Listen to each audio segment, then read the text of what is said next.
Very good morning to our RANsquawk listeners. Welcome to the European rundown for today, Thursday the 3rd of February.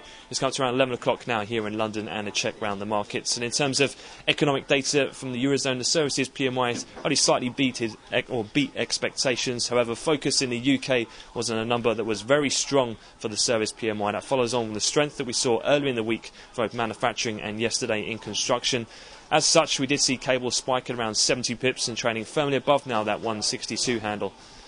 Elsewhere, Marquette, who compiles those PMI numbers, did say that now we've seen all of the service numbers as well as manufacturing and construction. They foresee that GDP in the UK will be a positive plus 0.4%. Interesting to note, given the weakness in the last print that we saw, a contraction of 0.5%. Elsewhere, a bit of jitters ahead of tomorrow's Brussels meeting of the European finance ministers and whether or not there will be any changes to the EFSF. As such, we've seen a bit of widening in the peripheral bond yield spreads. So a bit of reversal from some of the trends and the tightening moves we've seen throughout this week so far. And the euro is trading slightly under pressure as well this morning. Elsewhere, looking forward in terms of the rest of the things to come and the corporate news, we'll be looking out for GlaxoSmithKline to report. That'll be at midday.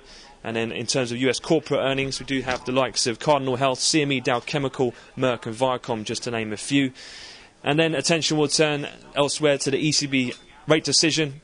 All analysts unanimous in keeping rates at 1%. However, the press conference will take precedence, especially given the high rise in inflation in the Eurozone and the ongoing sovereign crisis. We'll also have the jobs numbers at 1:30 as well today. And then later, the other key data of note is the ISM non-manufacturing composite, factory orders and durable revisions.